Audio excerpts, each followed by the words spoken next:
ಈಗ ರಾಜಕಾಲುವೆಗೆ ಸಂಬಂಧಪಟ್ಟಂತೆ ಕೆಲವು ದಾಖಲೆಗಳನ್ನ ಕಲೆಕ್ಟ್ ಮಾಡ್ತಾ ಇದ್ದೀನಿ. ಆ ದಾಖಲೆ ಬಂದಿದ ತಕ್ಷಣ ಗವರ್ನರ್ ಅವರ ಅನುಮತಿ ಕೇಳ್ತೀನಿ ಪ್ರಾಸಿಕ್ಯೂಷನ್ಗೆ. ಇದನ್ನು ಬಿಡೋ ಪ್ರಶ್ನೆನೇ ಇಲ್ಲ. ಟೆಂಡರ್ ಓಪನ್ ಆದರೆ 5ರಿಂದ 10% ಇವತ್ತು ನಿಮ್ಮ ಮಾಧ್ಯಮನೇ ನಾಳೆ ನ್ಯಾಯಾಲಯದಲ್ಲಿ ಸಾಕ್ಷಿ. ಇವತ್ತು ನಿಮ್ಮ ಹತ್ರ ಏನು ಮಾತಾಡ್ತಾ ಇದ್ದೀನಿ ಇದು ಸಾಕ್ಷಿಯಾಗಿ ಪರಿಗಣಿಸಬೇಕಾಗತ್ತೆ. ಫೈನಾನ್ಷಿಯಲ್ ಬಿಡ್ ಇನ್ನೂ ಓಪನ್ ಆಗಿಲ್ಲ. ಟೆಕ್ನಿಕಲ್ ಬಿಡ್ ನಾನು ಹೇಳಿದ್ದಾಗಿದೆ. ಅದಕ್ಕೆ ಅದು ಓಪನ್ ಆಗಲಿ ಅಂತ ಕಾಯ್ತಾ ಇದ್ದೀನಿ.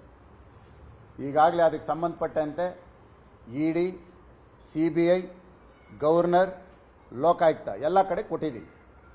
ನೋಡೋಣ. ಬೆಂಗಳೂರು ನಗರದ ದುಡ್ಡು ಆಂಧ್ರ ಗುತ್ತಿಗೆದಾರರು ಹೋಗೋದಕ್ಕೆ ಬಿಡೋ ಪ್ರಶ್ನೆನೇ ಇಲ್ಲ. ನಮ್ಮ ರಾಜ್ಯದ ಗುತ್ತಿಗೆದಾರರು ಇವತ್ತು ಮನೆ ಮಠ ಮಾರಿಕೊಂಡು ಇವತ್ತು ನಿಲ್ಲಕ್ಕೆ ನೆಲೆ ಇಲ್ಲದೆ ಇರೋಂಥ ಪರಿಸ್ಥಿತಿಗೆ ಬಂದಿದ್ದಾರೆ. ಆ ಗುತ್ತಿಗೆದಾರರಿಗೆ ರಕ್ಷಣೆ ಕೊಡಬೇಕು. ಇಲ್ಲಿನ ಗುತ್ತಿಗೆದಾರರು ಕಾಮಗಾರಿಗಳು ಮಾಡಬೇಕು.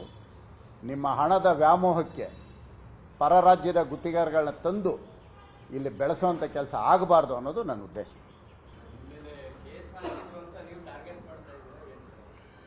ನೋಡ್ರಿ, ನೀವು ಕೇಸ್ ಹಾಕಿದೆ ಅಂತ ನೀವು ಅಂದ್ಕೊಳ್ತೀರಿ.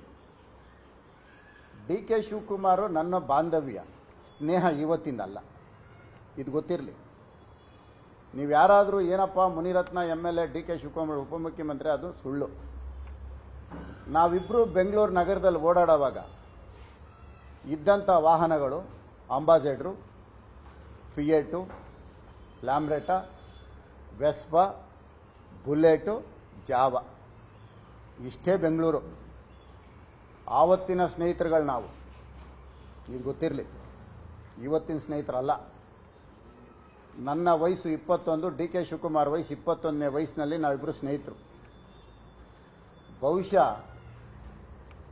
DK ಶಿವಕುಮಾರ್ಗೆ ಬರೆದಂಥ ಆ ಬರಹ ಇದೆಯಲ್ಲ, ಹಣೆ ಬರಹ, ಬಿಲ್ ಗೇಟ್ಸ್ಗೂ ಬರೆದಿಲ್ಲ, ಬಿಲ್ ಕ್ಲಿಂಟನ್ಗೂ ಬರೆದಿಲ್ಲ.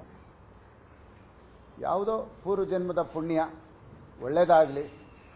ಮುಖ್ಯಮಂತ್ರಿ ಆಗಬೇಕು ಅಂತ ಬಯಸೋರು ಸಣ್ಣತನ ಬಿಟ್ಟು ರೇಪ್ ಕೇಸ್ ಹಾಕ್ಸೋದು, ಹನಿ ಟ್ರ್ಯಾಪ್ ಮಾಡೋದು, ಈ ರೀತಿ ಪರದ ರಾಜ್ಯದವ್ರನ್ನ ಕರ್ಕೊಂಬಂದು ಟೆಂಡರ್ಗಳು ಕೊಡೋದು, ಇದನ್ನೆಲ್ಲ ಬದಲಾಯಿಸ್ಕೊಂಡು ಒಂದು ಒಳ್ಳೆಯ ರೀತಿಯಲ್ಲಿ ಒಳ್ಳೆಯದಾಗಲಿ ಅಂತ ಬಯಸೋದ್ರಲ್ಲಿ ನಾನು ಒಬ್ಬ ಇದ್ದೀನಿ. ಯಾಕಂದರೆ ನನ್ನ 21ನೇ ವಯಸ್ಸಿನ ಸ್ನೇಹಿತ. ಹಂಗಾಗಿ ಮುಂದಿಕಾರು ತಿದ್ಕೊಂಡ್ಲಿ ಅಂತ ಹೇಳ್ತಾ ಇದ್ದೀನಿ ಹೊರತು ಬೇರೆ ಯಾವ ಉದ್ದೇಶನಲ್ಲ. ನನಗೆ ಮಾಡಿದ್ದು ಪಾಪ ಕೃತ್ಯ ಇನ್ಯಾರಿಗೂ ಮಾಡೋದು ಬೇಡ. ಕನ್ನಡಿಗರ ಮೆಚ್ಚಿನ ನಿಮ್ಮ ನ್ಯೂಸ್ 18 ಕನ್ನಡ ಈಗ ವಾಟ್ಸ್ಆಪ್ನಲ್ಲಿಯೂ ಲಭ್ಯ. ಕರ್ನಾಟಕ ಮತ್ತು ದೇಶ ವಿದೇಶದ 360 ಡಿಗ್ರಿ ಸುದ್ದಿ ವಿವರವನ್ನ ನೀವು ನಿಮ್ಮ ಕೈ ಬೆರಳುಗಳಲ್ಲಿಯೇ ಪಡೆಯೋದಿಕ್ಕೆ ಈ QR ಕೋಡ್ ಅನ್ನು ಸ್ಕ್ಯಾನ್ ಮಾಡಿ. ನಮ್ಮ ಚಾನೆಲ್ ಅನ್ನು ಫಾಲೋ ಮಾಡಿ, ನೋಟಿಫಿಕೇಶನ್ ಆನ್ ಮಾಡಿ.